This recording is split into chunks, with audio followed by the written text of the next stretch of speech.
மின்னல் தொலைக்காட்சி நேர்களே, இன்றைய வீக்கெண்ட் கனடா நிகழ்ச்சியிலே தாயகத்திலிருந்து அரசியல் ஆய்வாளர் திருமலை நவம் அவர்களை இணைத்திருக்கின்றோம். தாயகத்திலே குறிப்பாக கன்னியா வெண்ணீற்று விவகாரம் திருகோணமலை மேல் நீதிமன்றத்துக்கு கொண்டு செல்லப்பட்டு அங்கு அந்த வழக்குக்கான தீர்ப்பு தற்போது வழங்கப்பட்டிருப்பதாக அறிகின்றோம். கன்னியா வெண்ணீருட்டு அந்த ஆலய விவகாரம் தொல்பொருள் திணைக்களத்துடனான சில அத்துமீறல் சம்பவங்கள் தொடர்பான விடயங்களை நாங்கள் ஏற்கனவே வீக்கெண்ட் கனடா நிகழ்ச்சியிலே நாங்கள் பேசியிருக்கின்றோம். இது சம்பந்தமான நீதிமன்ற முடிவு தற்பொழுது வெளியாகி இருப்பதாக அறிகின்றோம். அது குறித்தும் திருகோணமலை மாவட்டம் தற்போது எதிர்கொண்டிருக்கின்ற பல்வேறு நெருக்கடிகள் குறித்தும் நீண்ட காலமாக அரசியல் பரப்புரையிலே ஆய்வுகளை செய்து கொண்டிருக்கும் திருமலை நவம் அவர்களை நாம் இப்பொழுது சந்திக்கின்றோம். வணக்கம் திருமலை நவம் அவர்களே. வணக்கம். இந்த திருமலை கன்னியா வெண்ணூற்று என்பது தமிழர்களுடைய அடையாளம். அந்த அடையாளத்தை தக்க வைக்க வேண்டிய ஒரு பாரிய பொறுப்பு தமிழ் தேச மக்களாகிய எங்கள் அனைவருக்கும் இருக்கின்றது. அந்த வகையிலே அந்த விடயம் தொல்பொருள் திணைக்களத்துக்கும் இந்த ஆலய பரிபாலன சபை அவர்களுக்கும் இடையில் ஒரு முருக நிலை சில மாதங்களுக்கு ஏற்பட்டு பிற்பாடு அது நீதிமன்ற விடயத்துக்கு கொண்டு செல்லப்பட்டு இப்பொழுது ஒரு தீர்ப்பு ஒன்று வழங்கப்பட்டிருப்பதாக அறிகின்றோம். அந்த பிள்ளையார் ஆலய கட்டிட விவகாரமாக இது சம்பந்தமான மேலதிக விவரங்களை உங்களிடமிருந்து அறிவதற்கு நாங்கள் விரும்புகின்றோம். வணக்கம். கடந்த வாரம் திருகோணமலை மேல் நீதிமன்றத்தில் இந்த வழக்குக்கான தீர்ப்பு வழங்கப்பட்டிருக்கின்றது. அந்த தீர்ப்பில் பூர்வீகமாக இருந்த பிள்ளையார் ஆலயத்தை நிர்மாணிப்பதற்கு தொல்பொருள் தடயங்கள் இல்லாத 10 பேர்ச் காணியில் பிள்ளையார் ஆலயத்தை நிர்மாணிக்கலாம் என்று சொல்லப்படுகிற தீர்ப்பு வழங்கப்பட்டிருக்கிறது. இந்த தீர்ப்பு தொடர்பில் நாங்கள் பொதுமக்கள் சார்ந்த விடயமாக கூறுவதாக இருந்தால் பல்வேறு விதமான அபிப்பிராயங்கள் காணப்படுகின்றது. 2019 ஆண்டு ஆடி மாதம் என்று நான் நினைக்கின்றேன், இந்த கன்னியா வெண்ணீரூற்று என்று சொல்லப்படுகிறதை பௌத்தமயமாக்குகின்ற அல்லது பௌத்த ஆதிக்கத்துக்கு கொண்டு வர வேண்டும் என்று சொல்லப்படுகின்ற நடவடிக்கைகள் ஜெயவர்தனா காலத்தில் இருந்து அது முன்னெடுக்கப்பட்டு வந்திருக்கிறது. காலத்துக்கு காலம் தமிழ் மக்கள் கொடுத்த எதிர்ப்பின் காரணமாக அது இடையில் விடப்பட்டிருக்கின்றது.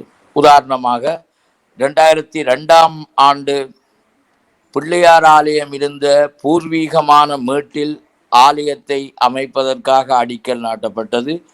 அப்பொழுது அருகில் உள்ள வில்கம் விகாரையினுடைய விகாராதிபதி ஆம்பிட்டியஸ் சீலவன்ச தேரர் என்று சொல்லப்படுகின்றவர் அதற்கு கடுமையான எதிர்ப்பை காட்டினார்.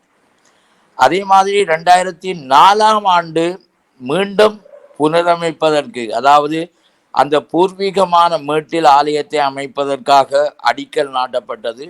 அவ்வாறு அடிக்கல் நாட்டப்பட்ட போதும் மீண்டும் அந்த தேரர் வில்கம் விகாரையினுடைய தேரரால் காட்டப்பட்ட எதிர்ப்பின் காரணமாக அது இடைநிறுத்தப்பட்டது. இந்த விடயங்கள் தொடர்பாக தொடர்ந்து பிரச்சனைகள் இருந்து வந்த போதிலும் 2002 ஆண்டும் 2004 ஆண்டும்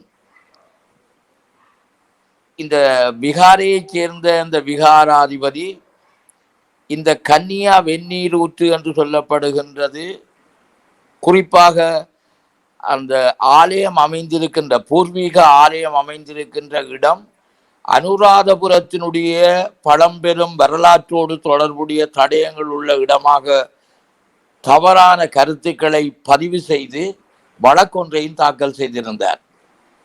இந்த வழக்கு 2010 ஆண்டு இந்த வழக்கில் சாட்சியமளிக்க தொல்பொருள் திணைக்களம் சாட்சியமளிக்க தவறிய பட்சத்தின் காரணமாக அந்த வழக்கு நிறுத்தப்பட்டது.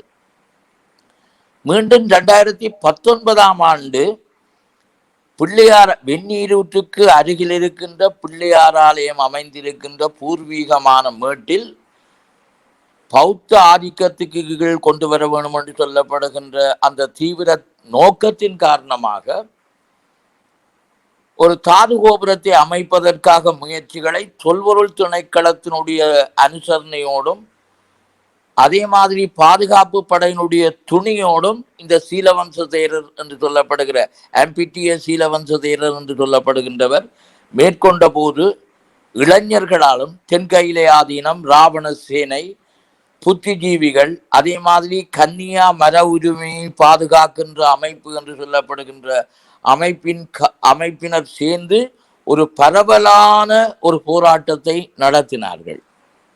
அவ்வாறு நடத்திய வேளையில அப்பொழுது இருந்த ஜனாதிபதி அவர்கள், அப்போதும் அமைச்சராக இருந்த மனோ கணேசன் அவர்கள், அது தவிர அப்போது பிரதமராக இருந்த ரணில் விக்ரமசிங்க அவர்களுடைய கவனத்துக்கு கொண்டு போனதன் நிமித்தம் அது இடைநிறுத்தப்பட்டது.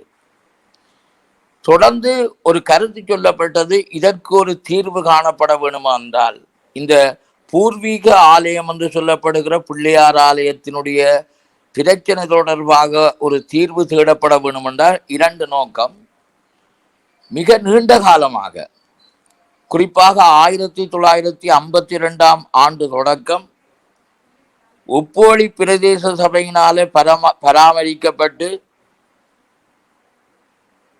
முன்னைய அந்த நாள் இருக்கின்ற அரசாங்க அதிபர் அவர்களால அனுமதி வழங்கப்பட்ட இந்த கன்னியா வெந்நீர் ஊற்றை தொடர்ந்து 70 வருஷங்களுக்கு மேலாக உப்போலி பிரதேச சபையினர் தான் பராமரித்து வந்தார்கள்.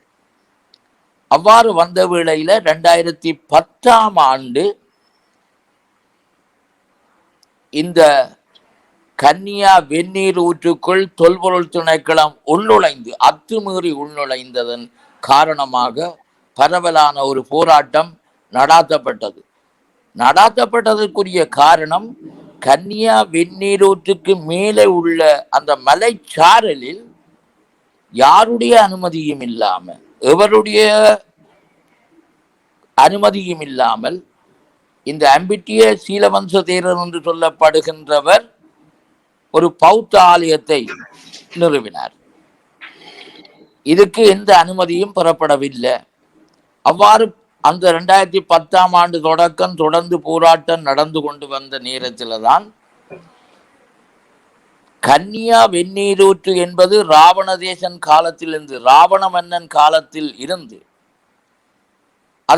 அதுக்கு முதல் அகத்திய முனிவர் காலத்தில் இருந்து இந்துக்களுடைய ஒரு பாரம்பரியமான, அதாவது இறுதி ஈமை கிரிகைகளை, ஆடி அமாவாசை, அதே மாதிரி சிவராத்திரி போன்ற வைபவங்களுக்கு பயன்படுத்துகின்ற ஒரே ஒரு உதாரணமாக யாழ்ப்பாண மாவட்டத்தில் இருக்கின்ற கீரிமலையை போல ஒரு வைபவமான இடமாக அது பயன்படுத்தப்பட்டு வந்திருக்கிறது. வரலாற்றுக்கு முந்தைய காலம் தொடக்கம் இது இடம்பெற்று வந்திருக்கிறது. அவ்வாறு வரலாற்றுக்கு முந்தைய காலம் தொடக்கம் இடம்பெற்று வந்த இது கபலீகரம் செய்யப்பட்ட நிலையில தொல்பொருள் திணைக்களம் அதற்குள் நுழைந்து அந்த இடத்துக்கு நாங்கள் போக முடியாத, இந்துக்கள் செல்ல முடியாத ஒரு சூழ்நிலையில அந்த கன்னியா வெந்நீர் ஊற்றுக்களை தமிழ் மக்களுடைய உடைமையாக பொக்கிஷமாக மாற்ற வேண்டும் என்ற நோக்கத்தின் அடிப்படையில் 2019 ஆண்டு மாரியம்மன் கோயில் தர்மகத்தா என்று சொல்லப்படுகிற திருமதி கோயில ரமணியினுடைய துணியோட ஜனாதிபதி சட்டத்தரணி சுமந்திரன், MA சுமந்திரனுடைய அவரை அணுகி இதற்கு ஒரு சரியான பரிகாரம், அரசியல், அதாவது நீதி ரீதியான ஒரு சட்ட ரீதியான ஒரு அங்கீகாரத்தை பெற்றுத்தர வேண்டும் என்று சொல்லப்படுகிற நோக்கம், அதனுடைய பிற்புல நோக்கம் என்னென்று சொன்னால், இந்த 7 சுடுதண்ணி கிணறுகளும் பாரம்பரியமாக தமிழ் மக்களுக்கு சொந்தமானது, தமிழர்களுடைய பாரம்பரிய பொக்கிஷம், சொத்து என்பதற்காக போடப்பட்ட வழக்கு 2 வருஷமாக இழுபட்டு கடந்த 10 நாட்களுக்கு முதல் இதற்கு தீர்ப்பு வழங்கப்பட்டது. வழங்கப்பட்ட போது இந்த பூர்வீகமான மேட்டில இருக்கிற இடத்தில ஏற்கனவே ஒரு ஆலயம் அமைந்திருக்கிறது, சிவனாலயம் இருந்திருக்கிறது, அதுக்கருகில சிவனாலயம் இருந்திருக்கிறது. இந்த பூர்வீகமான மேட்டில ஒரு பிள்ளையார் ஆலயம் இருந்திருக்கிறது. அதை வரலாற்று காலம் முதல் அதை பராமரித்து வந்திருக்கிறார்கள். அவ்வாறு இருக்கிற நேரத்தில் இந்த பூர்வீக மேடு சாதுகோபுரம் அமைப்பதற்காக இந்த சீலவம்சதீரன் என்று சொல்லப்படுகிறவர் எடுத்த முயற்சியின் காரணமாக தான் இந்த ரெண்டு நோக்கம் கருதி இந்த பூர்வீக மேட்டில மீண்டும் பிள்ளையார் ஆலயத்தை நிறுவ வேண்டும் என்று சொல்லப்படுகிறது ஒரு நோக்கமாக இருந்தாலும், மூலாதாரமான நோக்கமாக மூல நோக்கமாக கன்னியா வெந்நீரூற்றுக்களை எப்படியாவது தமிழ் மக்களுடைய பாரம்பரியமான பொக்குசத்தை மரபுரிமையை பாதுகாக்க வேண்டும் என்று சொல்லப்படுகிற நோக்கத்தில வழக்கொன்று தாக்கல் செய்யப்பட்டது. அந்த வழக்கு தாக்கல் செய்யப்பட்ட போது அந்த வழக்கில் இடையாணை, அதாவது தடையாணை போடப்பட்டு 5 விடயங்கள் அங்கே அந்த தடையாணையில குறிக்கப்பட்டிருந்தது. ஒன்று, மாரியம்மன் கோயிலுக்கு சொந்தமான அந்த பூர்வீகமான ஆலயத்தில வளமையாக நடைபெறுகின்ற சம்பவங்களை தடை செய்யக்கூடாது, அதை பராமரிப்பதற்கு எந்த விதமான இடையீடுகளும் செய்யக்கூடாது, அதாவது தொல்பொருள் திணைக்களம் செய்யக்கூடாது, அங்கு ஏற்படுகின்ற புனர்நிர்மாண வேலைகளுக்கு தடை விதிக்கக்கூடாது. ஆனால் இந்த வழக்கு தீர்ப்பு வரும் வரை ஆலயத்தை கட்டக்கூடாது என்று சொல்லப்படுகிற 5 விதமான இடையாணைகள் தடையாணைகள் விதிக்கப்பட்டிருந்தது. கடைசியில நடந்தது என்னென்று சொன்னால் 10 குழி பேச்சுக்கு 10 குழி பேச்சைத்தான் பிள்ளையார் ஆலயம் நிறுவுவதற்கு செய்யப்பட்டிருக்கு, அதாவது வழங்கப்பட்டிருக்கிறது. உங்களுக்கு தெரியும், ஆகம விதியின்படி ஒரு ஆலயம் நிறுவுவதாக இருந்தால் கற்ப கிரகம் தொடக்கம் அர்த்த மண்டபம், அந்த மண்டபம், இந்த மண்டபம், வசந்த மண்டபம், கொடித்தம்பம் என்று சொல்லப்படுகிறது. ஆக குறைஞ்சது 1 ஏக்கருக்கு மேல நிலங்கள் தேவை. இந்த 10 பேச்சு காணியில நாங்கள் எதையுமே செய்ய முடியாது. நோக்கம் உண்டாக இருக்க தீர்வு உண்டாக இங்க நடந்திருக்கிறது. இது ஒரு பலத்த ஏமாற்றமாகவே இருந்திருக்கிறது. ஜே.ஆர். ஜெயவர்தனா 1977ஆம் ஆண்டு தொடக்கம் செய்த முயற்சி இப்பொழுது சட்ட ரீதியாக தொல்பொருள் திணைக்களத்துக்கு இது தாரை வார்த்து கொடுக்கப்பட்டிருக்கிறது என்று சொல்லப்படுகிறது தான் உண்மையில வரலாற்றில நடந்த சம்பவம். அதாவது வரலாற்று கோவை இதுதான். இந்த நீதிமன்ற தீர்ப்பினூடாக இந்த பிள்ளையார் ஆலயத்தை மீண்டும் கட்டுவதற்கான வாய்ப்புகள் அல்லது நிபந்தனைகள் ஏதாவது விதிக்கப்பட்டிருக்கின்றனவா? அதாவது எங்கேயாவது தொல்பொருள் திணைக்களம் ஸ்கேன் பண்ணி இல்லாத இடமாக 10 பேச்சு காணியை தெரிவு செய்து கொடுத்திருக்குது. அதில் பிள்ளையார் ஆலயத்தை நிறுவும்படியும், அந்த நிலங்களிலே எங்கேயாவது பாரம்பரியமான பூர்வீகமான தொல்பொருள் தடயங்கள் இருக்குமாக இருந்தால் அந்த தடயங்கள் மீது எந்த விதமான பாதிப்பும் உண்டாகாத வகையில கட்டப்பட வேண்டும் என்று சொல்லப்படுகிற கடுமையான நிபந்தனை விதிக்கப்பட்டிருக்கிறது. திருகோணமலையை பொறுத்தளவில் ஒரு ஐதீகம் இருக்கிறது, நீங்கள் கேள்விப்பட்டிருப்பீர்கள் என்று நான் நினைக்கிறேன். அடிக்கொரு லிங்கம் இருக்கின்ற ஒரு பூமி என்று சொல்லுவார்கள். இது ராவணன் காலத்திலிருந்து பேசப்படுகிற விஷயம். ஆகவே இங்கு தொல்பொருள் தடயங்கள் இருக்கிறது என்று சொல்லப்படுகின்ற இந்த டிப்ளோமேட்டிக்கை, அதாவது இந்த தந்திரோபாயமான விடயங்களை பயன்படுத்தி திருகோணமலையிலே இருக்கின்ற பெருந்தொகையான இடங்கள் கடந்த காலங்களில் பறிக்கப்பட்டிருக்கிறது. உதாரணமாக தென்னமரவடியில இப்பொழுது நிறுவப்பட்டிருக்கின்ற பௌத்த மடம் தொடக்கம் மூதூர்ல தொங்கல்ல இருக்கின்ற மலநீலியம்மன் கோயில் வரை, லங்கா துறைமுகம் வரையில இதுதான் நடந்து கொண்டிருக்கிறது. இது சிறுபான்மை மக்களாகிய தமிழர்களுக்கும் முஸ்லிம்களுக்கும் நடாத்தப்படுகின்ற ஒரு அநியாயம், அட்டுழியமாகவே தொடர்ந்து இருந்து கொண்டிருக்கிறது. இப்படியாகவே தமிழர்களுடைய மரபுரிமைகளை மறுக்கின்ற அல்லது சிதைக்கின்ற நடவடிக்கையிலே தொல்பொருள் திணைக்களம் ஒரு அரசியல் கொள்கை ரீதியாக செயற்பட்டுக் கொண்டு இருக்கின்றார்கள். இதனை அரசியல் ரீதியாக நீங்கள் இப்பொழுது ஓரளவுக்கேனும் நீதிமன்ற மூலமாக இதற்கான சில தீர்வுகளை நாடி இருக்கின்றீர்கள். அதில் ஒரு சில வெற்றிகளும் கண்டிருக்கின்றீர்கள். ஆனால் இதனை மக்கள் மக்கள் எதிர்ப்பு மூலம் அல்லது அரசியல் சார்ந்த முடிவுகளை எடுப்பதற்கு இந்த தொல்பொருள் திணைக்களத்தின் மீது ஒரு அழுத்தத்தை கொடுப்பதற்கான என்ன மாதிரியான முயற்சிகளை தமிழர் தரப்பிலிருந்து திருகோணமலை மாவட்டத்திலிருந்து எடுக்கப்படுகிறது? உங்களுக்கு தெரிய வேண்டும், 1947ஆம் ஆண்டு சுதந்திரம் அடைந்து இன்று வரையில இந்த புதிய அரசாங்கம் அமைக்கப்பட்ட காலம் வரையில வடகிழக்காக இருக்கலாம் சரி, அது தெற்பகுதியாக இருக்கலாம் சரி, தொல்பொருள் சார்ந்த ஒரு அணி அமைக்கப்பட்டது கிடையாது. இந்த அரசாங்கம் வந்தவுடனே 11 பேரை 10 பேரை உள்ளடங்கிய பேராசிரியர்களை உள்ளடங்கிய கிழக்கு பேரணியை உருவாக்கி இருக்கிறது. கிழக்கில் இருக்கின்ற 2000க்கு மேற்பட்ட இடங்கள் அடையாளம் காணப்பட்டு இருக்கிறதாக செய்திகள் வர்த்தகமானி அறிவித்தல் மூலம் தெரிவிக்கப்பட்டிருக்கின்றது. திருவோணமலையில மாத்திரம் 150க்கு மேற்பட்ட இடங்கள் என்று சொல்லப்படுகின்ற விடயம் காணப்படுகின்றது.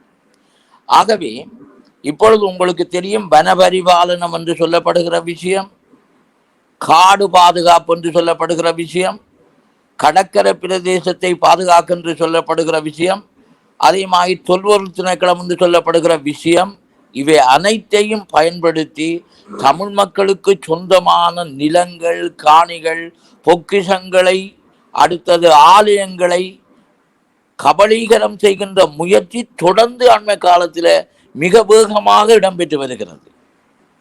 இந்த அவர்களுடைய முக்கிய நோக்கம் இந்த வரலாறுகளை மாற்றி அமைப்பதால் முக்கிய செயற்பாடு. அதாவது சிங்கள ஆய்வாளர், சிங்கள பதிவாளர் ஆகியவர்கள் 1950ஆம் ஆண்டில் இருந்து அவர்கள் எழுதின எல்லா காவியங்களிலும் உங்களுக்கு தெரியும், சூழவம்சம், மகாவம்சம் என்று சொல்லப்படுகிற இந்த வம்ச எழுதின காலத்தில் இருந்து என்ன நடக்குது என்று சொன்னால், வடகிழக்கில் பாரம்பரியமாக பூர்வீகமாக இருக்கின்ற தொன்மையான ஆலயங்கள், தொன்மையான அடையாளங்கள், தொன்மையான மதில் பிரதாதங்கள், அது மாத்திரமல்ல தொன்மையான இடங்கள் எல்லாத்தையும் பௌத்தமயமாக்க வேண்டும் என்று சொல்லப்படுகிற நோக்கத்தின் அடிப்படையினுடைய ஒரு கடைசி வரலாறு, அதாவது கடைசி என்று சொல்லுவதை விட ஒரு இப்போதைய இறுதி வரலாறாக காணப்படுறது தான் இந்த கன்னியா வெந்நீர் ஊற்று என்று சொல்லப்படுகிற விஷயம். இந்த கிழக்கு பேரணியில நியமிக்கப்பட்டிருக்கின்ற பேராசிரியர் 10 பேரும் சிங்கள பேராசிரியர்கள். ஒரு தமிழர் நியமிக்கப்படவில்லை, ஒரு முஸ்லிம்கள் நியமிக்கப்படவில்லை. சமச்சீராக கிழக்கில இருந்து தமிழர்களும் முக்கியமாக ஒன்று கவனிப்படத்தோடு அதில் ஒரு சில ராணுவ அதிகாரிகளும் இணைக்கப்பட்டிருக்கின்றார்கள். ராணுவ அதிகாரியினுடைய தலைமையிலேயே இந்த கிழக்கு பேரணி அமைக்கப்பட்டிருக்கிறது.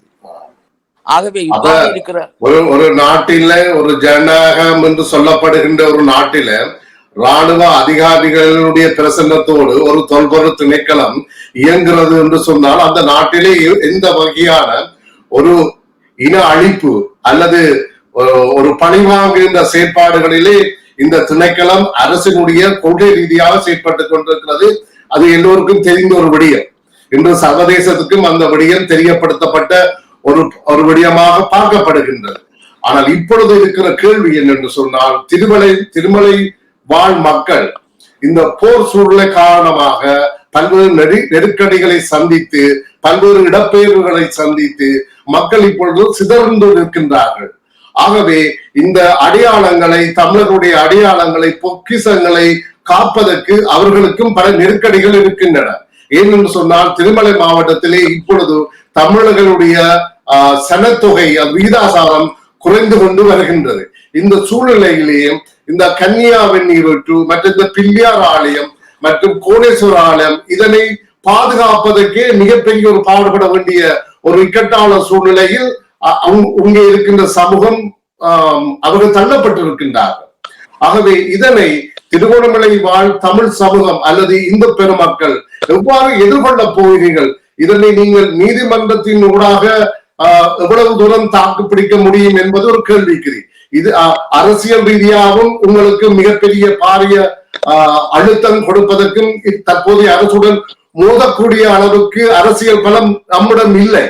ஆகவே இந்த சூழ்நிலையிலே இதனை எவ்வாறு திருகோணமலை தமிழ் சமுதாயம் இதனை எதிர்கொள்ள நீங்கள் தயாராக இருக்கின்றீர்கள்? இதற்கான தேடல், இதற்கான பொறிமுறைகள் ஏதாவது இருக்கின்றனவா? குறிப்பாக சொன்ன போனால் அரசியல் ரீதியான பலம் பெற்றவர்களாக தமிழர்கள் இப்பொழுது இல்லாது இருக்கின்ற ஒரு வறுமை நிலை, ஒரு ஏழ்மை நிலை காணப்படுகின்றது என்று சொல்லப்படுகிறது.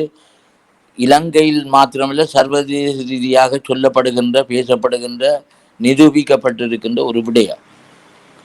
அரசாங்கத்தினுடைய திட்டமிட்ட முயற்சிகளுக்கு எதிராக ஒரு பலம் பொருந்திய போராட்டத்தை நடத்துவதாக இருந்தால், அந்த பலம் பொருந்திய போராட்டத்தை நடத்தக்கூடிய அளவுக்கு ஒரு அரசியல் பின்னணி அல்லது அரசியல் பலம் அல்லது அரசியல் வலிமை என்பது எங்களை பொறுத்தளவில் மிக நலிவாகவே காணப்படுகிறது. அந்த தலைமை குறைபாடுகள் காணப்படுகிறது.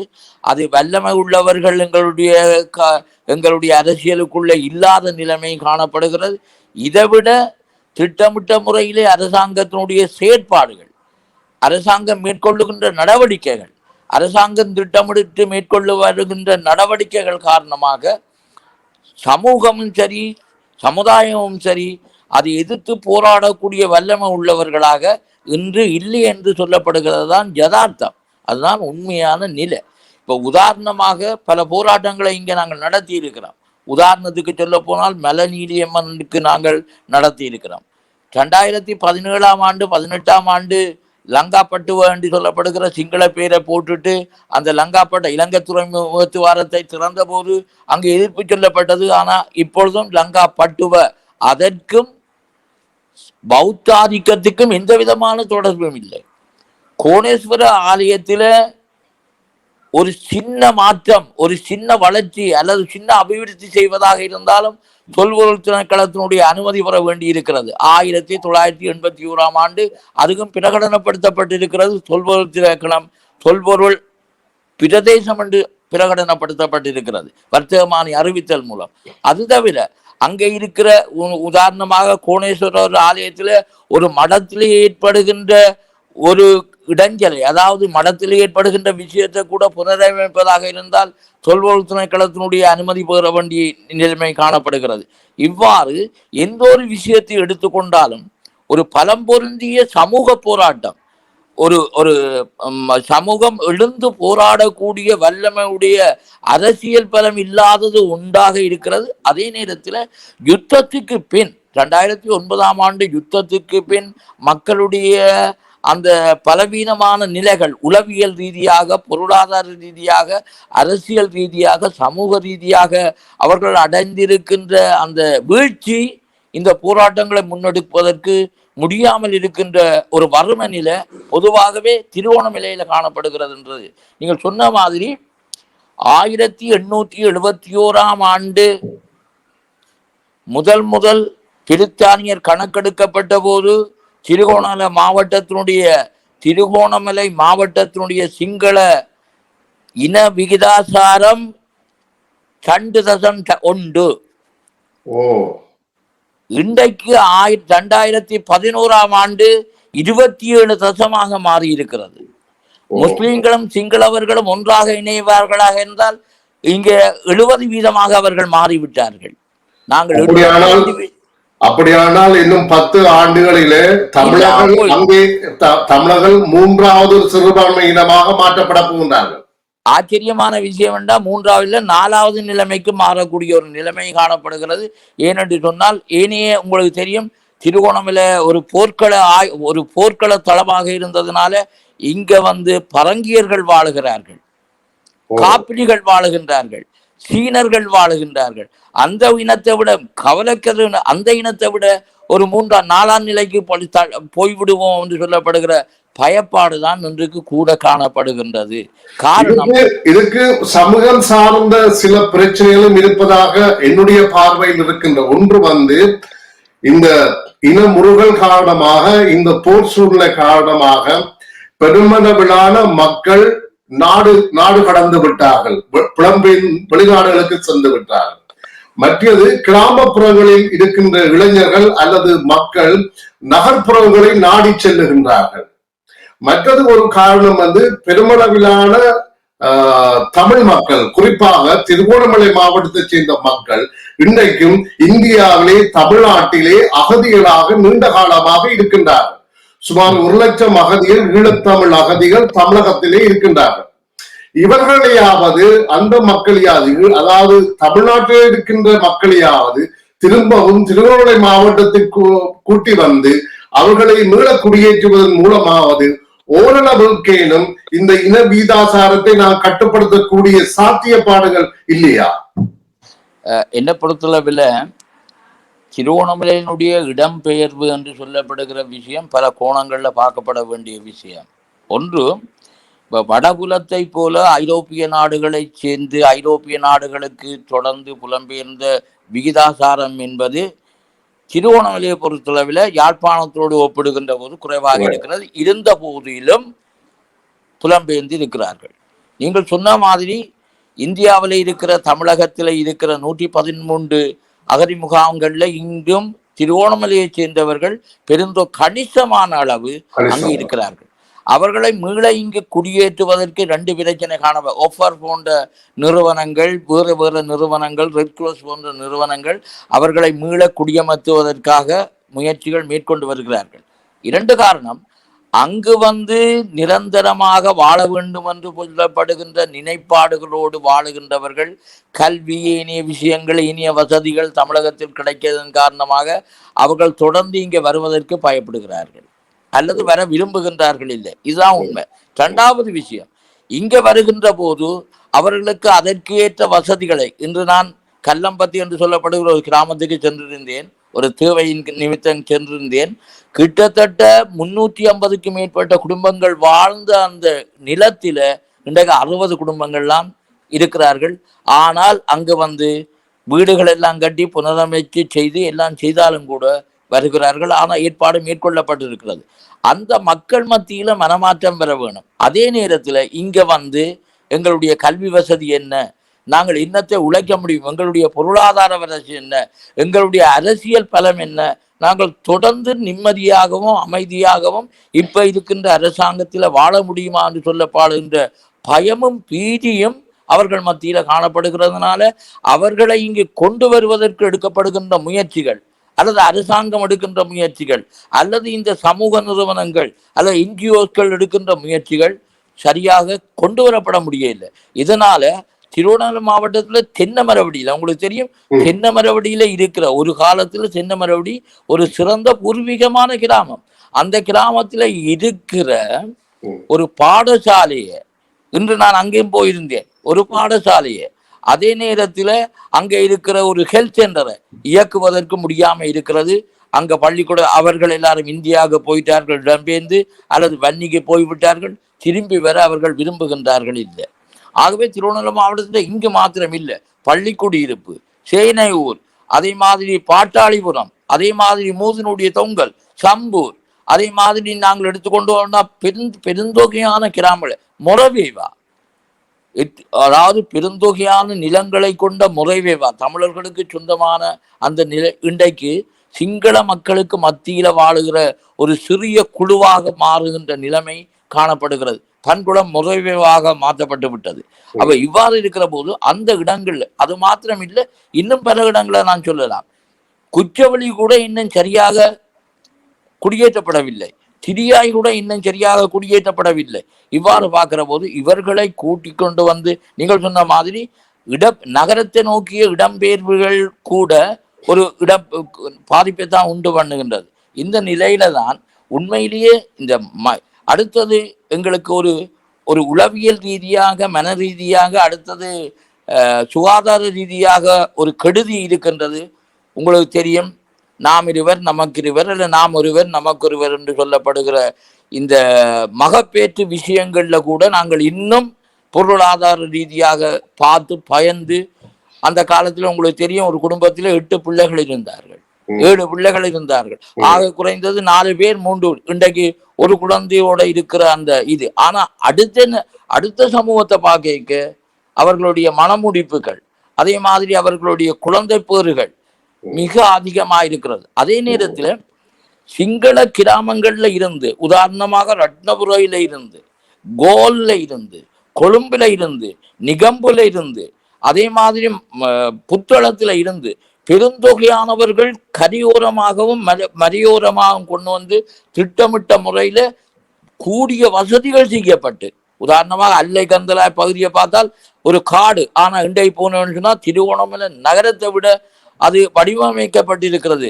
வங்கி வசதி உண்டாக்கப்பட்டிருக்கிறது, பாடசாலை வசதி உண்டாக்கப்பட்டிருக்கிறது, அதை விட காப்பேட் ரோட் அடிக்கு கொடுக்கப்பட்டிருக்கிறது. இதனால அந்த சமூகத்தினுடைய குடியேற்றத்தை அரசாங்கம் திட்டமிட்டு செய்கிறதுனால மீண்டும் ஒரு முதல்நிலைக்கு வரக்கூடிய அளவுக்கு தமிழ் மக்களுடைய சனத்தொகை இனவிகிதாசாரத்தை இங்க கூட்ட முடியுமா என்பது ஒரு கேள்விக்குரிய விதியம். திருகோணமலை மாவட்டம் இப்ப இலங்கை அரசாங்கம் திட்டமிட்ட குடியேற்ற அடிப்படையில் பல்வேறு விதமான அணுகுமுறைகளை செய்து கொண்டிருக்கின்றது. ஒன்று அபிவிருத்தி என்ற போர்வையிலே அங்கு சில திட்டமிட்ட நடவடிக்கைகள் நடக்கின்றன. மற்றது திருவண்ணாமலை நகரை நீங்கள் எடுத்து பார்த்தால் அங்கே வேலை வாய்ப்புகள் மற்ற அபிவிருத்தி திட்டம் என்ற போர்வையில பல வேலை வாய்ப்புகள் வழங்கப்படுகின்றன. அது ஏரிய இன சமுதாய மக்களால் அங்கே கூடுதலாக உள்வாங்கப்படுகின்றார்கள். ஆகவே அந்த வகையிலும் அங்கே சம்பவம் நடந்து கொண்டிருக்கின்றது. அதே வேளையில ஒரு காலகட்டத்திலே நினைக்கின்றேன் 80 ஆண்டுகளுக்கு 80ஆம் ஆண்டுகளுக்கு முன்பு இந்த தமிழர்களுடைய எல்லை பிரதேசங்களை காப்பாற்ற வேண்டும் என்ற நோக்கத்துக்காக தமிழர் தரப்பில் இருந்து காந்தியம் போன்ற பண்ணை அமைப்புகளை உருவாக்கி விவசாய நிலங்களை அதனுடைய மக்களை ஓரளவேனும் அந்த பகுதியிலே குடியேற்றி அந்த இடங்களை காப்பாற்றுகின்ற ஒரு செயற்பாட்டிலே ஒரு சமூகம் சார்ந்த ஒரு எழுச்சியை அந்த காலகட்டத்திலே எங்களுடைய தமிழர் தரப்பை ஏற்படுத்தி இருந்தது. ஆகவே தற்போதைய சூழ்நிலையிலே இதனை நீங்கள் திருகோணமலை சமூகம் எவ்வாறு இந்த அரசாங்கம் நடத்துகின்ற இந்த பொறுமுறையில் இங்கு தப்பிப்பதற்கு திருகோணமலை மாவட்ட மக்களாகிய நீங்கள் ஒரு சமுதாய மட்டத்திலே அல்லது ஒரு என்ஜிஓ அமைப்பு மட்டத்திலே நீங்க இதற்கான ஒரு செயல்பாட்டினை கொண்டிருக்கின்றீர்களா? அல்லது இவையெல்லாம் கலந்துரையாடப்பட்டு அரசியல் தலைமைகளும் எல்லாம் உள்வாங்கப்பட்டு மற்றது சிவில் சொசைட்டியும் உள்வாங்கப்பட்டு இதனை தடுத்து நிறுத்துவதற்கான ஏதாவது வேலை திட்டங்களை நீங்கள் செய்வதற்கான ஒரு முயற்சியில் ஈடுபடுகின்றீர்களா? மறைமுகமாக நேரடியாகவே நாங்கள் சில முயற்சிகளை செய்வதற்கு இருக்கின்ற சவால்கள் அல்லது பிரச்சனைகள் அதிகமாக காணப்படுகிறது. நீங்கள் சொன்ன மாதிரி 1970-77ஆம் ஆண்டு காந்தியம் போன்ற அமைப்புகள் அதாவது மலையகத்தில் இருக்கிற மக்களை கொண்டு வந்து குடியேற்றி அவர்கள் இப்ப நான் அப்போது சொன்ன மாதிரி கல்லம்பத்தை போன்ற இடங்கள்ல, திரியாய் போன்ற இடங்கள்ல, அதே மாதிரி பள்ளி குடியிருப்பு போன்ற இடங்கள்ல குடியேற்றினதுனால எங்களுடைய அந்த சனத்தொகை இன விகிதாசாரத்தை ஒரு கட்டுக்கோப்பாக வைத்திருக்க கூடியதாக இருந்தது. ஆனா இது நன்றாகவே தெரிந்த நிலையில அரசாங்கம் நாங்கள் ஒரு அடி கால் எடுத்து வைச்சா அவர்கள் 6 அடி கால் எடுத்து வைக்கின்ற நிலைமையில என்ன நடக்குன்னு சொன்னால், குறிப்பாக இந்த 90ஆம் ஆண்டுக்கு பின்னுள்ள நிலையில, அதாவது இந்திய இராணுவம் இலங்கைக்குள்ள புகுந்து வெளியால போன பிறகு 2009ஆம் ஆண்டு யுத்தம் முடிவுக்கு கொண்டு வரப்பட்டதாக சொல்லப்படுகிற விஷயத்துக்கு பின்னால பாரிய அளவில குடியேற்றங்கள் நடைபெற்று கொண்டிருக்கின்றது. தமிழ் கிராமங்கள் மாத்திரமில்லை, அதாவது எல்லை கிராமங்கள்ல இருக்கிறது. உதாரணமாக நீங்கள் சொன்ன மாதிரி, அதாவது உல்லாச பயணத்துறை என்று சொல்லப்படுகிற ஒரு துறை எடுத்துக்கொண்டு சொன்னால், அந்த உல்லாச பயணத்துறையில அமைக்கப்படுகின்ற ஹோட்டல்களுக்கு நியமிக்கப்படுகின்ற முகாமையாளர் தொடக்கம் சாதாரண கூலி வரை அது அடுத்த இனத்தை சேர்ந்தவர்களால் கொண்டு வரப்படுகிறார்கள். அதே நேரத்தில் அதாவது கரையோர பாதுகாப்பு என்று சொல்லப்படுகிற விஷயத்தை எடுத்துக்கொண்டால் அந்த விஷயம் நடக்கின்றது.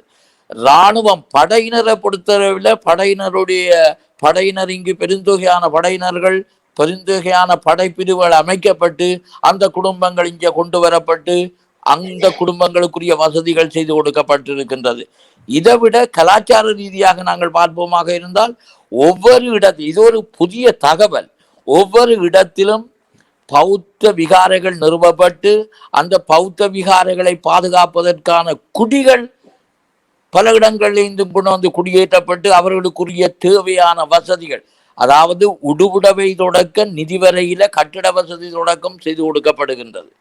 இது தவிர நீங்கள் உல்லாச பயணத்துறை என்று சொல்லப்படுகிற ஏனைய மீன்பிடித்துறை உங்களுக்கு தெரியும். தென்னமரவடியில இருந்து அதாவது கிட்டத்தட்ட 15,000க்கு மேற்பட்ட குடும்பங்கள் திருகோணமலை மாவட்டத்தில் மீனவ குடும்பங்களாக காணப்படுகிறார்கள். இந்த 15,000 குடும்பங்கள்ல கிட்டத்தட்ட 11,000 குடும்பங்கள் ஏலவே தமிழ் மீனவர்களாகவே இருந்தார்கள். இப்பொழுது அது தலைகீழாக மாற்றப்பட்டு, அதாவது முழுக்கவே மாற்றப்பட்டு இப்பொழுது மீனவர்கள் பெருந்தொகையான மீனவர்கள், அதாவது கதிர்காம தொங்கல்ல இருந்து புத்தளம்பர நிகழ்வுல இருந்து கொண்டு வந்து இங்கே குடியேற்றப்பட்டு அவர்களுக்குரிய வசதி கொடுக்கப்பட்டதுனால எங்களுடைய வங்காள விரிகுடா, அதாவது எங்களுடைய சமுத்திரத்தினுடைய பெரும்பகுதி வளங்கள் அள்ளப்படுகின்றது. இங்கிருக்கின்ற சாதாரண ஒரு மீன் விளைவு கூட நாங்கள் சரியான முறையில சுவைக்க முடியாமல் உண்ண முடியாத அளவுக்கு அது ஏற்றுமதி செய்யப்படுகின்றது. தென்பகுதிக்கு ஏற்றுமதி செய்யப்படுகின்றது. அது மாத்திரமில்லை, நியமனங்களை எடுத்துக்கொள்வாம். ஒரு காலத்துல இங்கே இருக்கிற தலைமை பீடங்கள், இங்கே இருக்கிற திணைக்களத்தினுடைய தலைமை பீடங்கள் ஆக இருந்தால் பெருந்தொகையானவர்கள் 196% தமிழ் தலைமைத்துவங்கள் தான் திணைக்களத்தை. இன்றைக்கு 196 சிங்களத்தில் எல்லாம் திட்டமிட்ட முறையில நியமிக்கப்படுகின்றார்கள். அதிலே கூட இராணுவ அதிகாரிகள் நியமிக்கப்படுகிறார்கள். இவ்வாறு ஒவ்வொரு துறையையும் நாங்கள் அது மாத்திரமில்லை, அரசியல் ரீதியாக நீங்கள் பார்க்க இங்கே இருக்கின்ற பெருந்தொகையான சிங்கள அரசியல்வாதிகள் இந்த மண்ணுக்கு சொந்தம் இல்லாதவர்கள். உதாரணமாக புஞ்சி நிலைமை ரத்னபுரவிலிருந்து இறக்குமதி செய்யப்பட்டார். ஆறால் இறக்குமதி செய்யப்பட்டார், அரசாங்கத்தால் இறக்குமதி செய்யப்பட்டு அவர் நீங்க சொல்றது தேர்தல் காரணங்கள். சேருவில சேருவிலையில் அவன் திருவோணமலையில் தான் கேட்டது. சேருவில தொகுதி ஒன்று உருவாக்கப்பட்டது. திருவோணமலை உங்களுக்கு தெரியும், திருவோணமலை தொகுதி, மூது தொகுதி, ரெட்டையங்கத்தவர் தொகுதி. 1977 ஜே.ஆர். ஜெயவர்தன என்ன செய்தார்? 3 தொகுதியாக மாறினார். சேருவில தொகுதி ஒன்று உருவாக்கப்பட்டது. இன்னும் ஒரு ஆச்சரியமான விஷயம், 4 பாராளுமன்ற தொகுதியை உருவாக்குகின்ற வகையில கந்தளாய் பிரதேசமும் மிக மிக விரைவில் ஒரு தேர்தல் தொகுதியாக மாற்றப்பட்டால் அது ஆச்சரியப்படுறதுக்கு இல்லை. இவ்வாறான பலவிதமான கெடுபிடிகளுக்கு மத்தியில தான் திருவோணமலை தமிழ் சமூகம்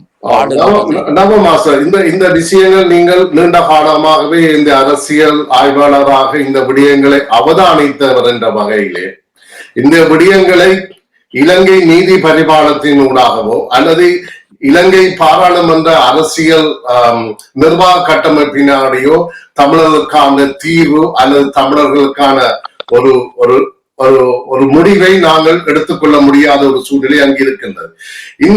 இந்த தகவலினை இந்த தமிழர்களுக்கு எதிராக அங்கு செய்யப்படுகின்ற இந்த இன அடையாளங்களை அவர்கள் மாற்றி அமைக்கின்ற இந்த பல்வேறு விடயங்களை இந்த தொல்பொருள் திணைக்களம், பனகிலாகா திணைக்களம், இராணுவ கட்டமைப்பு, இந்த விடயங்களை நீங்கள் அடுத்த கட்டமாக இதனை சர்வதேசத்துக்கு இந்த விடயங்களை இங்கே நடக்கின்ற அத்துமீறல்களை எமது இன அடையாளங்களுக்கு எதிராக இலங்கை அரசு செயற்படுகின்றது, திட்டமிட்ட முறையிலே செயற்படுகின்ற இந்த விடயங்களை தற்போது இருக்கின்ற ஒரு சர்வதேசம் எமது பக்கம் என்று ஜெனீவா ஒரு தீர்மானத்தின் ஊடான பல்வேறு விடயங்களை நாங்கள் இன்று எங்களுக்கு சார்பாக இருக்கின்ற ஒரு சூழ்நிலை, இந்த விடயங்களை நாங்கள் சர்வதேசத்துக்கு எடுத்து சென்று சில நகர்வுகளை மேற்கொள்ளக்கூடிய சாத்தியப்பாடுகள் இருக்கின்றன.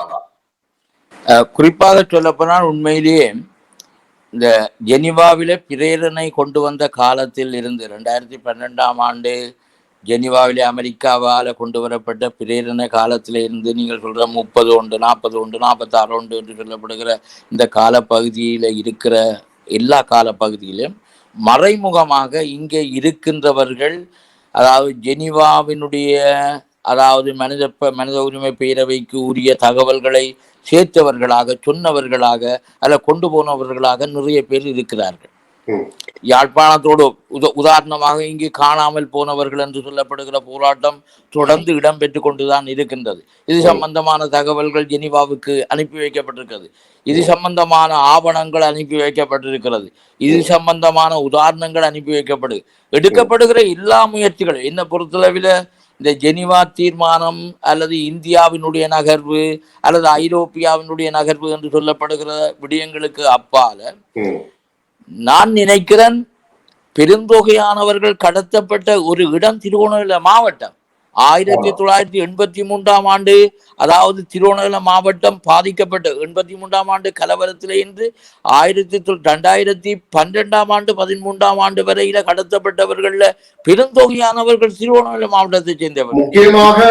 முக்கியமாக ஜெனீவா முன்பிருந்த ஜெனீவா ரெசல்யூஷன்ல சொல்லப்பட்ட ஒரு விடயம் திருவண்ணாமலை மாணவர்களுடைய படுகொலை சம்பந்தமாக அங்கு தெரிவிக்கப்பட்டிருந்தது. அதைத்தான் நான் சொல்றேன். 2006 ஆண்டு பிப்ரவரி மாதம் 2ஆம் தேதி 5 மாணவர்கள் படுகொலை செய்யப்பட்டார்கள். அதே ஆண்டு 2006 ஆண்டு ஜூலை மாதம் 17ஆம் தேதி 17 தொண்டர் நிறுவனத்தை பிரான்ஸ் தொண்டர் நிறுவனத்தை சேர்ந்தவர்கள் கொல்லப்பட்டார்கள். அது மாத்திரம் இல்லை, 1990 ஆண்டு அதாவது திருவண்ணாமலை சுற்றி வளைக்கப்பட்டு, நகரம் சுற்றி வளைக்கப்பட்டு 40க்கும் மேற்பட்டவர்கள் படுகொலை செய்ய, அதாவது கொண்டு புதைக்கப்பட்டார்கள். அதே ஆண்டு ஆஸ்பத்திரியில இருந்த 30, அதாவது நகரசபையில தொழிலாளர்களாக இருந்த 32 இளைஞர்கள் கொண்டு போய் புதைக்கப்பட்டார்கள். இதை விட துண்டு துண்டாக எத்தனையோ படுகொலைகள் நடந்திருக்கிறது. அத்தனை விஷயங்களையும் அத்தனை விடயங்களையும் உங்களுக்கு தெரியும். டாக்டர் மனோகரன் அவர் திருவோணமலையில தான் தன்னுடைய தன்னுடைய மகனை படிப்பிச்சவர். அந்த மனோகரனால கொண்டு வரப்பட்ட விஷயங்கள்ல பெருந்தொகையானது திருவோணமலையை சேர்ந்த விடயங்கள். ஆகவேதான் நாங்கள் சொல்லுகிறோம், இங்கே இருந்து சொல்லப்பட்ட இந்த, அதாவது 2006 ஆண்டு 17 பேர் கொல்லப்பட்ட விஷயம் பிரான்ஸ் அரசாங்கம் பலமுறை முயற்சி செய்தும் கூட ஒன்றும் செய்ய முடியவில்லை. 2006 ஆண்டு பிப்ரவரி மாதம் 2ஆம் தேதி கொலை செய்யப்பட்ட 5 மாணவர்கள் சம்பந்தமாக 12 பாதுகாப்பு அதாவது விசேட அதிரடிப்படையினர் அதாவது கைது செய்யப்பட்டார்கள். அதனுடைய வழக்கு 2013-14 ஆண்டிலிருந்து தொடர்ந்து இடம்பெற்று வருகிறது. ஒன்று நடக்க இல்லை.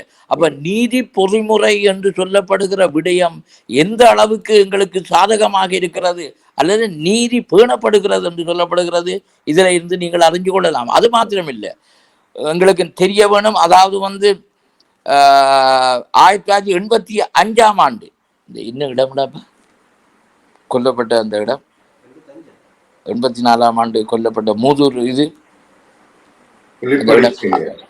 இல்ல என்ன புறம் இல்ல மூதூர் இல்ல, அந்த பேர் வருது இல்ல. அந்த மூதூர்ல கொல்லப்பட்டு அன்றாஜபுரம் அந்த வழக்க மாத்தினார்கள். அந்த வழக்கு இல்ல இது அந்த குமாரபுரம் கொலை வழக்கில் என்ன நடந்தது, அதாவது 150 சாட்சியங்களுக்கு மேலே யதார்த்தம் நடந்த விஷயத்தை அதாவது பட்டவர்த்தனமாக சொன்னார்கள். அன்றாஜபுரத்தில் என்ன தீர்ப்பு வழங்கப்பட்டிருக்கிறது, அவ்வளவு பேருக்கும் ஒன்றுமே நடக்க இல்லை என்று சொல்லப்படுகிற அவ்வளவு பட வீரர்களும் விடுதலை செய்யப்பட்டார்கள். இதுல நீதி பொறிமுறை, நீதி என்பது எங்கு நடைபெறப் போகின்றது? இந்த குமாரபுரம் படுகொலை சாட்சிகளாக இருப்பவர்கள் இப்பொழுதும் கண்கண்ட சாட்சிகள் இப்பொழுதும் உயிரோடு இருக்கின்றார்கள். தாய் இருக்கிறார், தகப்பன் இருக்கிறார், அண்ணன் இருக்கிறார், தம்பி இருக்கிறார், அதுல தப்பின பொடியங்கள் இருக்கிறார்கள், தப்பின பிள்ளைகள் இருக்கிறார்கள். நிச்சயமாக இந்த பதிவுகள் முக்கியமானவை. இந்த விடயங்களை எங்களுடைய தமிழர் தரப்பு சரியான வகையிலே இதனை நாங்கள் பாதுகாக்க வேண்டிய தேவை இருக்கின்றது, களஞ்சியப்படுத்த வேண்டிய தேவை இருக்கின்றது என்று சொன்னால் எதிர்காலத்திலே ஜூனுடைய மனித உரிமை சபையினால் இதற்கான ஒரு பொறிமுறை கூட எதிர்காலத்தில் உருவாக்கப்படக்கூடிய சாத்தியங்கள் கூட இருக்கின்றன. தொடர்ந்து தமிழர் தரப்பு இதற்காக எங்களை நாங்கள் முழுமையாக அந்த பணியிலே எங்களை அர்ப்பணிக்க வேண்டிய ஒரு தேவையும் இருக்கிறது என்பதனை உங்களுடைய பல விடயங்கள் சுட்டிக்காட்டுகின்றன. குறிப்பாக புலம்பெயர்ந்து வாழுகின்ற தமிழர்கள், இன்று கனடாவில் கூட பல தமிழர்கள் இப்படியாக பாதிக்கப்பட்ட தமிழர்கள் இந்த நாட்டில் கூட இருக்கின்றார்கள். இவர்கள் கூட இங்கே சாட்சியங்களாக இந்த விடயங்களை பதிவு செய்ய முடியும்.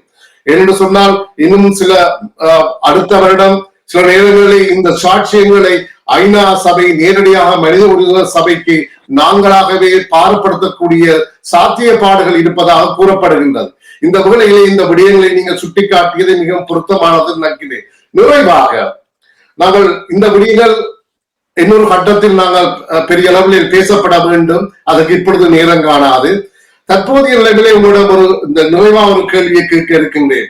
இந்தியாவுக்கும் திருவோணமலைக்கும் இந்து மதத்துக்கும் ராவணனுக்கும் ராமாயணத்துக்குமான தொடர்பான வரலாற்று ரீதியான தொடர்பாடல் ரீதியாக இன்று இந்திய அரசு திருக்கேதீஸ்வர ஆலயத்தினுடைய புனருத்தான பணிகளுக்காக பல மில்லியன் ரூபாய்களை வழங்கி அங்கே ஒரு திருப்பணி நடைபெற்றுக் கொண்டிருக்கின்றது பெருமளவிலே.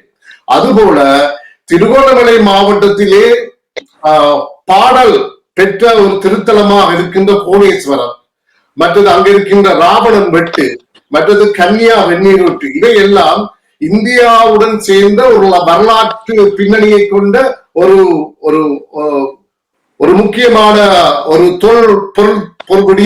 ஒரு ஹெரிட்டேஜ் பிளேஸாக பார்க்கப்படுகின்றது.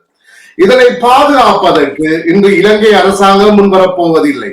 தமிழக தரப்புக்கும் அதற்கான அரசியல் செல்வாக்கு எங்களிடம் இப்பொழுது இல்லை. நாங்கள் பலமில்லாமல் இருக்கின்றோம். இந்த விடயத்தை இந்திய மத்திய அரசுக்கு தமிழ்நாட்டினூடாகவோ அல்லது வேறு வடிவங்களினூடாக இந்திய அரசுடன் ஒரு தொடர்பாடலை ஏற்படுத்தி ஒரு தற்காலிக ஒரு மாற்றத்தினையாவது திருவண்ணாமலை மாவட்டத்தில் ஏற்படக்கூடிய வாய்ப்புகள் இருக்கின்றனவா? அதற்கான முயற்சிகள் ஏதாவது நீங்கள் உங்கள் தரப்பிலிருந்து எடுக்கப்பட்டிருக்கின்றனவா? உண்மையிலேயே குறிப்பிட போனால் அதாவது வரலாற்றுக்கு முந்தைய காலம் தொடக்கம் திருகோணமலைக்கும் இந்தியா தமிழகத்துக்கும் அல்லது இந்தியாவுக்கும் இடையிலான பாரம்பரியமான கலாச்சார ரீதியான அரசியல் ரீதியான ஆட்சி ரீதியான தொடர்புகள் நிறையவே இருந்திருக்கிறது. நான் சொல்லுவதாக இருந்தால் 12ஆம் நூற்றாண்டில் ராஜராஜ சோழன் ராஜேந்திர சோழன் புலனறுவை தலைநகராக கொண்டு ஆண்ட அந்த கால பகுதியில திருகோணமலையை அவர் படைத்தளமாக கொண்டு அவர்கள் ஆட்சி செய்திருக்கிறாங்க. கண்டிராட்சிய மன்னன் காலத்திலேயும் கூட திருகோணமலை ஒரு பிரதானமானது.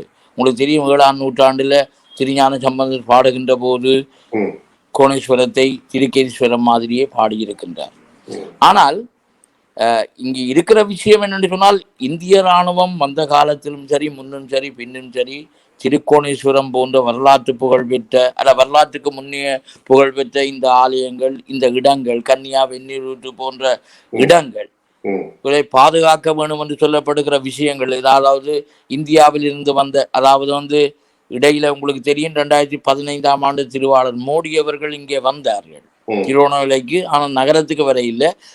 என்ன செய்தார்கள், சீனாவுக்கு இந்த தளத்தை, அதாவது சீனக்குடா என்று சொல்லப்படுகிற தளத்தை ஆகாய விமானம் அமைப்பதற்காக கொடுக்க போகிறார்கள் என்று சொல்லப்படுகிற காரணத்தின் அடிப்படையில் அவர் பிளேன்ல சுற்றியெல்லாம் பார்த்துட்டு போனார். இதெல்லாம் இருக்கிறது. ஆனால் இந்த திருகோணமலையின் ஏற்கனவே திருகோணமலையில ஒரு விஷயம் இருக்கிறது. 102 உங்களுக்கு தெரியும் எண்ணக்குதங்கள். இந்த எண்ணக்குதங்கள் ஏற்கனவே, அதாவது எண்ணக்குதங்களை 2005ஆம் ஆண்டு 6ஆம் ஆண்டு 2004ஆம் ஆண்டு ரணில் விக்ரமசிங்கா ஒரு குத்தகையின் அடிப்படையில் கொடுத்து, அந்த குத்தகையின் அடிப்படையில் கொடுத்த அந்த குதங்களை மீளப் பெறுவதற்காக இன்று அரசாங்கம் கடுமையான முயற்சிகளை மேற்கொண்டு வருகின்றது. அதே நேரத்தில் 2015-16ஆம் ஆண்டு சிங்கப்பூர் ப்ராஜெக்ட், மெகா ப்ராஜெக்ட் என்று சொல்லப்படுகிற இந்த ப்ராஜெக்டுகளை அதாவது திருவோணமலை துறைமுகத்தை கொடுக்க வேணும் என்று சொல்லப்படுகிற விஷயம், அமெரிக்காவுக்கு கொடுக்க வேணுமா, இந்தியாவுக்கு கொடுக்க வேணுமா, ஜப்பானுக்கு கொடுக்க வேணுமா என்று சொல்லப்படுகிற விஷயம். அதே நேரத்தில் உங்களுக்கு தெரியும், சம்பூரில் இருக்கிற ஒரு 500 ஏக்கர் காணி சம்பந்தமான பிரச்சனைகளும் உங்களுக்கு நன்றாக தெரியும். ஆனால் இந்தியா திருவோணமலையிலே காட்டுகின்ற கரிசனை அளவுக்கு அதிகமாக இருந்தாலும் கூட இலங்கை அரசாங்கத்தை ஒரு விஷயத்தை நீங்கள் இலங்கை அரசாங்கத்தை பொறுத்தளவில் 1933ஆம் ஆண்டு தொடக்கம் இன்று வரையில திருகோணமலையை நகர்த்துவதை திருகோணமலை விடயத்தில் மிக கவனமாக இருக்கிறார்கள். இது தமிழர்களுடைய ஒரு பூர்வீகமாக மாறிவிடக் கூடாது என்பதற்காக மிக கவனமாக இருக்கிறார்கள் என்று சொல்லப்படுகிற விஷயத்தின் காரணமாகத்தான் இந்த 102 அதாவது 102 அந்த எண்ணக்குதங்களை மீளப்பெறுவதற்கு அவர்கள் கடுமையான முயற்சி, பாராளுமன்றத்தில் இனத்துவசமாக இந்தியாவை பேசுகின்ற நிலைமை வருகிறது. அங்க கொழும்பில இருக்கிற மேற்கு முனை கிழக்கு முனை என்று சொல்லப்படுகிறதை விட இது ஒரு பிரச்சனையான இடமாக காணப்படுகிறது. இன்றைக்கு அந்த அந்த இதை பறிக்கு முயற்சி செய்யக்கூடிய காரணம் என்னென்றால், நவமாசம் என்னுடைய கேள்வி என்னன்னு சொன்னா, திருகோணமலை ஒரு கேந்திர முக்கியத்துவம் வாய்ந்த ஒரு பிரதேசம். இந்த பிரதேசத்திலே தமிழர்களுடைய இன இருப்பினை இல்லாமல் செய்வதற்கு ஸ்ரீலங்கா அரசாங்கம் திட்டமிட்டு செயல்படுகிறது. இந்த விடயங்களை தமிழர் தரப்பு சரியான வகையிலே இந்திய அரசுக்கு, இந்திய தரப்புக்கு இதற்கான அழுத்தங்களை இதுவரை கொடுத்திருக்கிறதா? உண்மையாக நீங்கள் சொல்ல போனால் தமிழ் தரப்பை பொறுத்தளவில் தமிழகத்தோடு இவர்கள் கொண்டிருக்கிற தொடர்புகள் போதுமானதாக இருந்ததில்லை கடந்த காலங்களில். அதாவது தமிழகத்தின் ஊடாக மத்திய அரசுக்கு கொண்டு போற நடவடிக்கைகளை நாங்கள் விட்ட பலவீனத்திலே ஒரு மகாபெரிய பலவீனம். நாங்கள் தமிழக முதலமைச்சர்களை அணுகி எங்களுடைய பிரச்சனைகளை சொல்லவில்லை. நேரடியாகவே நாங்கள் தேசிய தீர்வு, அரசியல் தீர்வு அல்லது வேறு தீர்வு என்று சொல்லப்படுகிற விடயத்துக்கு கொடுக்கப்பட்ட அழுத்தம் நாங்கள் திருவோணமலையில் இருக்கின்ற முக்கியமான பிரச்சனைகளுக்கு நாங்கள் கொடுக்க இல்லை. இதன் காரணமாக இந்த திருவோணமலையில இருக்கிற நிலைமைகளை மாற்றியமைக்க வேண்டும் என்று சொல்லப்படுகிற ஒரு சமூகமயமான எண்ணப்பாடுகள் இருக்கிற அளவுக்கு அரசியல் மயமான எண்ணப்பாடுகள் இல்லாத ஒரு குறைபாடு இன்றும் காணப்படுகிறது என்பது ஒரு உண்மையான நிலை. நன்றி. நிறைவாக இந்த திருவோணமலை மாவட்டத்தை காப்பாற்ற வேண்டிய மிகப்பெரிய பொறுப்பு என்றால் அது தமிழ் மக்களுடைய ஒரு தலைநகராக இருந்தும் என்பது எல்லோருடைய கனவாகவும் இருந்தது. அந்த மண்ணை காப்பாற்ற வேண்டிய பொறுப்பு திருவண்ணாமலை மாவட்ட மக்களுக்கு மாத்திரமல்ல, ஈழத்தமிழ் அனைவருக்குமே உள்ள வேண்டிய ஒரு முக்கியமான கடமையாகும். அந்த வகையிலே புலம்பெயர்ந்து வாழுகின்ற நிறைய ஈழத்தமிழர்கள் இன்று ஐரோப்பாவிலே, கனடாவிலே, வட அமெரிக்காவிலே பறந்து வாழுகின்றார்கள். இவர்களுக்கு திருகோணமலை சமூகம் சார்ந்து, மக்கள் சார்ந்து நீங்கள் என்ன வேண்டுகோளை நீங்கள் நிறைவாக அவர்களிடம் விடுக்கின்றீர்கள்? நான் இந்த மண்ணை தரிசிக்கின்றவன் வாழுகின்றவன் என்று சொல்லப்படுகிற விஷயம் வடகிழக்கில் நீங்கள் சொன்ன போல வடகிழக்கினுடைய தலைநகரம் என்று சொல்லப்படுகிற விடயங்களை நாங்கள் 50ஆம் ஆண்டு தொடக்கம் சொல்லப்பட்டு வந்தாலும் கூட இங்கிருக்கின்ற பூர்வீகமான வரலாற்றை மாற்ற முயற்சிக்கின்ற முயற்சிகளில் அரசாங்கம் காட்டுகின்ற தீவிரத்தை மாற்றியமைக்க வேண்டுமானால் அது சர்வதேச ரீதியாக ஒரு பரிகாரம் காணப்பட வேண்டும். அதற்கு புலம்பெயர்ந்த சமூகம், குறிப்பாக திருவோணமலையை சேர்ந்தவர்கள் கடுமையான உழைக்க வேண்டும், உழைப்பதற்கு முன்வர வேண்டும் என்று வாழாது இருக்கக்கூடாது, கை கட்டி கொண்டு இருக்கக்கூடாது. அவர்கள் அதாவது முனைய வேண்டும் என்று சொல்லப்படுகின்ற பகிரங்கமான கோரிக்கையை, வேண்டுகோளை நாங்கள் அவர்களுக்கு, அது மாத்திரமில்லை புலத்தில் இருக்கிற வடகிழக்கில் இருக்கிற அனைத்து தரப்பினரும் திருவோணமலை காப்பாற்றப்பட வேண்டும் என்று சொல்லப்படுகிற விடயத்தில தங்களுடைய அக்கறையை செலுத்த வேண்டும். அதற்காக தங்களை அர்ப்பிக்க வேண்டும், அதற்காக தியாகம் செய்ய வேண்டும் என்று சொல்லப்படுகிற ஒரு பகிரங்கமான கோரிக்கையை நான் புலம்பெயர் சமூகத்துக்கு விடுக்க விரும்புகின்றேன். நன்றி. அரசியல் ஆய்வாளர் திருமலை நவம் அவர்கள், நீங்கள் நீண்ட காலமாக இந்த விடயங்களை அவதானித்தவர் என்ற வகையிலே இது ஒரு வரலாற்று பதிவாகவும் இந்த விடயங்கள் ஏனைய காலகட்டத்திலும் எடுத்துச் செல்லப்பட வேண்டிய தேவை இருக்கின்றது. இதனூடாக தமிழ் மக்களுக்கும் எங்களுடைய சமூகம் குறிப்பாக புலம்பெயர் தமிழ் சமூகம் இந்த வரலாற்று பின்னணியை உணர்ந்து நாங்கள் இதற்காக ஒரு செயல் வடிவத்தை கொடுக்க வேண்டும். அதற்கான ஒரு காலகட்டம் இப்பொழுது வந்திருக்கின்றது. ஆகவே அந்த வகையிலே நீங்கள் வழங்கிய இந்த கருத்துரையாளர் நிச்சயமாக ஒரு பயனை கொடுக்கும் என்ற நம்பிக்கையோடு இதுவரை நேரமும் பொறுமையாக எமது கேள்விகளை செவிமடுத்து கருத்துரை வழங்கிய அரசியல் ஆய்வாளர் திருமலை நவம் அவர்களுக்கு நன்றி கூறி மீண்டும் மற்றொரு நிகழ்ச்சியில் உங்களை நாம் சந்திப்போம் என்று கூறி விடைபெற்றுக் கொள்வோம். நன்றி, வணக்கம். வணக்கம்.